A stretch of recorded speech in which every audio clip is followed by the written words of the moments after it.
अरविंद वर्मा और अरविंद वर्मा फैजाबाद क्लासेस में आप सभी का स्वागत है।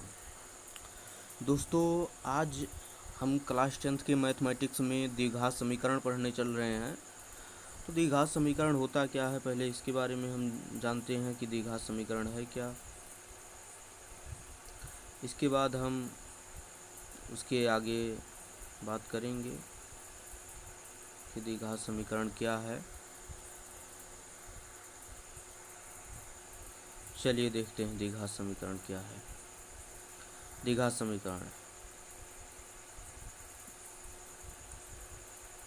समीकरण जानने के लिए सर्वप्रथम हमें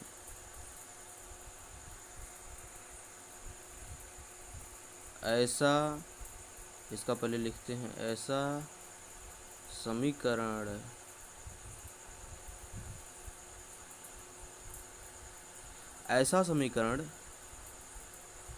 जिसमें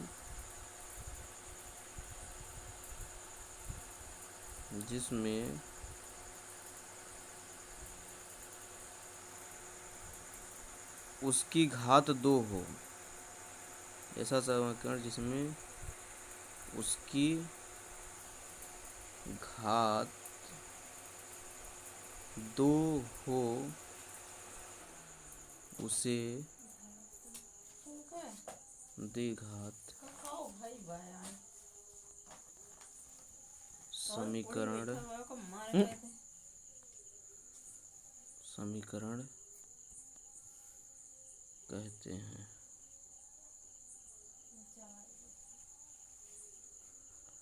समीकरण कहते हैं।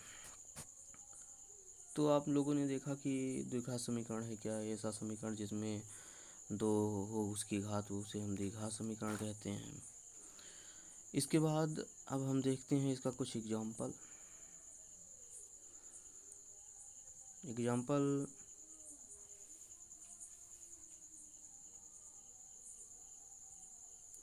एग्जाम्पल के लिए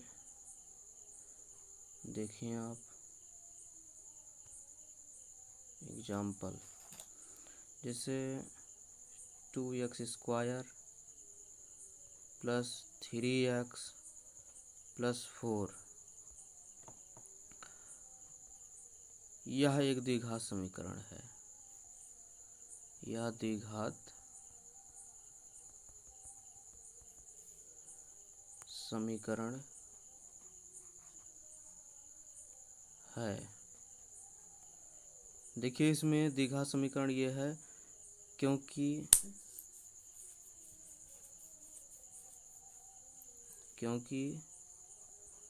इसकी घात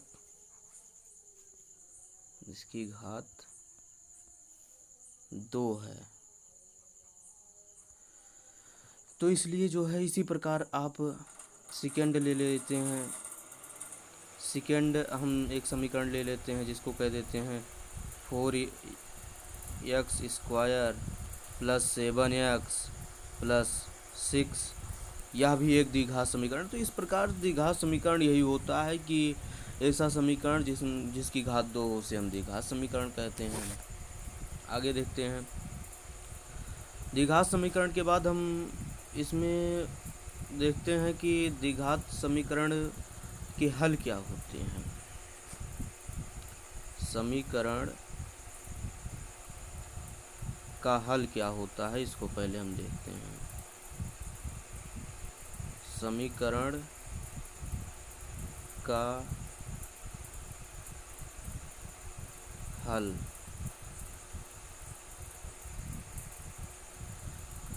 समीकरण का हल का मतलब यही होता है कि समीकरण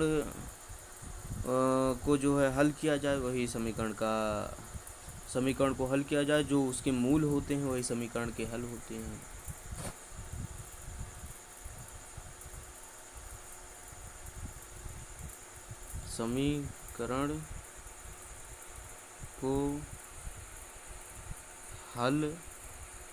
समीकरण को हल करके उनके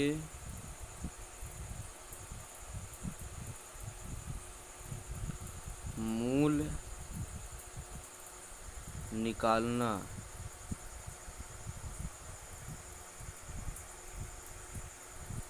उनके मूल निकालना ही समीकरण का हल है। जैसे आप देख सकते हैं, कोई भी समीकरण आप ले लें, उसको हल करें। जैसे एग्जाम्पल के लिए हम लेते हैं x square plus 2x plus 1। तो इस समीकरण को हल करके इसका मान निकालिए, वही समीकरण का हल कहलाता है। यानी एक्स स्क्वायर प्लस एक का गुणा एक का ऐसा गुणनखंड कि जोड़ने पर 2 आए और जो है गुणा करने पर 1, तो 1 प्लस 1, 1 कन्नम 1 प्लस 1 प्लस 1 ये आएगा।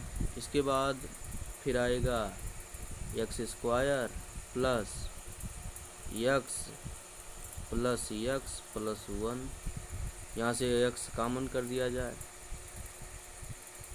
एक्स कामन करेंगे तो एक्स प्लस 1 होगा, और यहाँ पर 1 कामन कर लिया जाए, एक्स प्लस 1।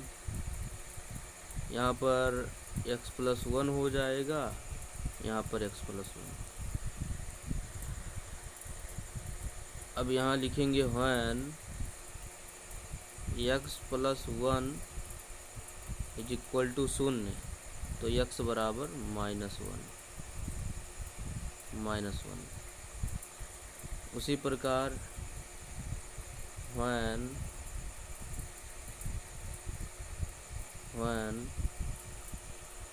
एक्स प्लस 1 बराबर 0, एक्स बराबर -1। तो इस प्रकार ये जो है समीकरण को हल करके उसका मान निकालना ही समीकरण का हल कहलाता है। समीकरण के मूल, अब देखिए हम समीकरण के मूल निकालते हैं।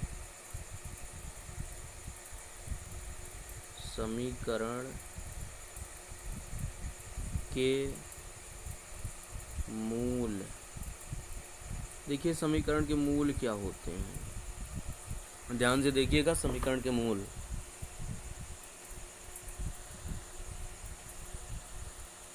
समीकरण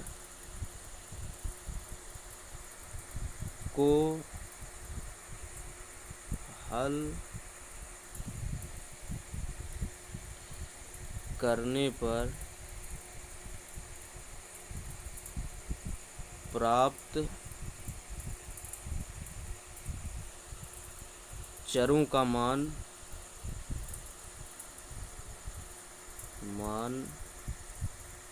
ही समीकरण के मूल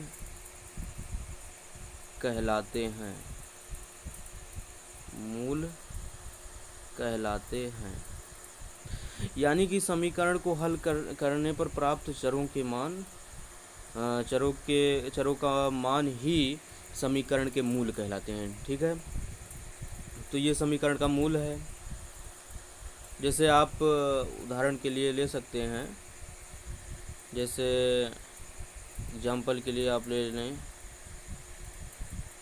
एग्जाम्पल के लिए जैसे हम कह दें कोई समीकरण दे दिया जाए x square plus 5x plus 6, यही हमको दे दिया जाए, तो हम इसको पहले हल कर लेते हैं। इसके बराबर हम 0 पहले से ही मान लेते हैं कि पहले तो समीकरण हो गया, इसके बाद ये 0 हमने माना कि जब समीकरण को हल कर लेंगे तो उससे 0 के बराबर एक दिखा देंगे, इससे समीकरण का हम जो है हल प्राप्त कर लेंगे, इससे हमें मूल प्राप्त हो जाएंगे।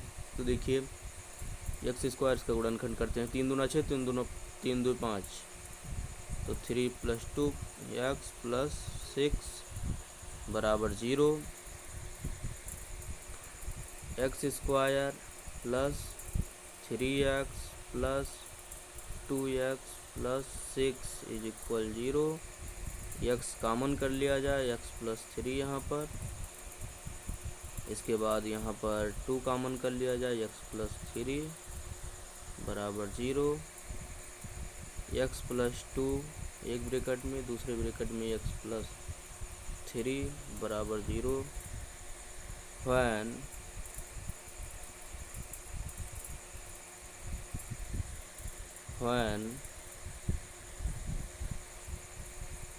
x प्लस 2 बराबर 0, तब हो जाएगा x बराबर -2। ये कर देते हैं बगल में, जब x प्लस 3 बराबर 0 तो x बराबर -3। तो यहाँ पर आप देख रहे हैं दोस्तों, x बराबर -2, x बराबर आपको x बराबर -2 जो आप देख रहे हैं इधर, और x बराबर इधर -3। ये जो x का मान 2 मिला है, यही जो है मूल कहलाते हैं, यही जो है मूल कहलाते हैं। x बराबर -2, x बराबर -3 ही समीकरण के मूल कहलाते हैं। तो ये जो है समीकरण के मूल हुए। इसके बाद आज के वीडियो में दोस्तों बस इतना ही। अब हम अगले वीडियो में मिलेंगे, तब तक के लिए जय हिंद। तब तक के लिए